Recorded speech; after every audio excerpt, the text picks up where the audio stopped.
जेव्हा एखादं संपूर्ण गाव जीव वाचवण्यासाठी स्वतःची घरं सोडून जातं, तेव्हा त्या रिकाम्या घरांवर चोरट्यांचा डोळा असू शकतो, याची कुणालाही कल्पना नसते। एका बाजूला दरड कोसळून कुटुंब उद्ध्वस्त झालेलं आणि दुसऱ्या बाजूला त्याच संकटाचा फायदा घेत गावातील बंद घरांवर दरोडा। निसर्गाच्या आपत्तीनंतर माणुसकीलाच काळीमा फासणारी ही घटना नेमकी काय आहे? प्रशासनाकडून कुठे चूक झाली आणि आता ग्रामस्थांची मागणी काय आहे, जाणून घेऊयात या व्हिडिओमधून। नमस्कार, मी सृष्टी आसाटी आणि तुम्ही पाहत आहात आवाज इंडिया मराठी।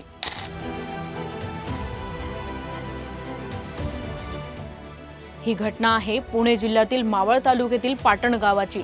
होय, 6 जुलै रोजी मुसळधार पावसामुळे गावालगतच्या डोंगराची मोठी दरड कोसळली। या दुर्घटनेत एकाच कुटुंबातील 3 जणांचा दुर्दैवी मृत्यू झाला। दरड कोसळल्यानंतर संपूर्ण गावावर आणखी मोठ्या दुर्घटनेचं सावट निर्माण झालं। भूगर्भतज्ञ आणि प्रशासनाने परिसर धोकादायक घोषित केला। त्यामुळे खबरदारीचा उपाय म्हणून संपूर्ण गाव रिकामं करण्याचे आदेश देण्यात आले। ग्रामस्थांनीही प्रशासनावर विश्वास ठेवत आपापली घरं कुलूप बंद केली आणि नातेवाईकांकडे किंवा सुरक्षित ठिकाणी स्थलांतर केलं। मात्र गाव पूर्णपणे रिकामं असल्याची माहिती चोरट्यांनाही मिळाली। 8 जुलैच्या मध्यरात्री अंधाराचा फायदा घेत चोरट्यांनी गावात प्रवेश केला। एक नव्हे, 2 नव्हे, तर तब्बल 15 ते 20 बंद घरांची कुलूपं आणि कड्या तोडून घरफोडी करण्यात आली। घरातील सोन्या चांदीचे दागिने, रोख रक्कम आणि इतर मौल्यवान वस्तूंवर चोरट्यांनी हात साफ केला।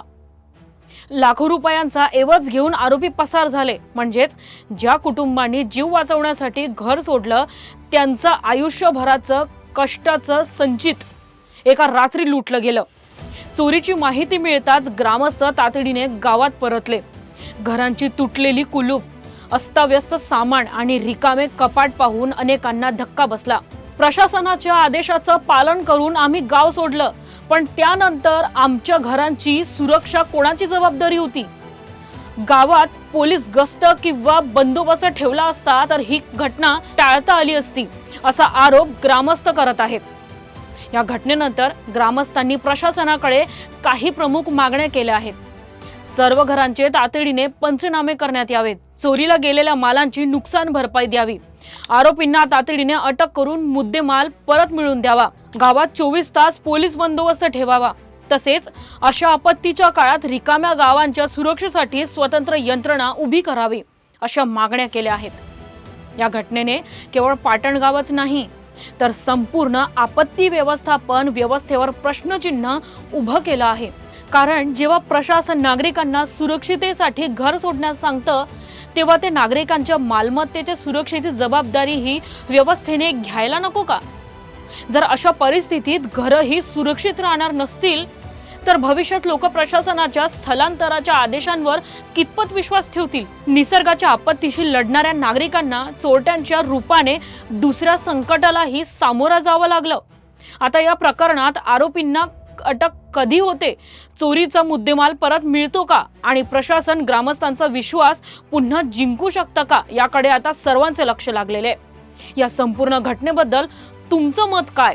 अशा परिस्थितीत रिकाम्या गावांच्या सुरक्षेची जबाबदारी प्रशासनाने घ्यायला हवी का?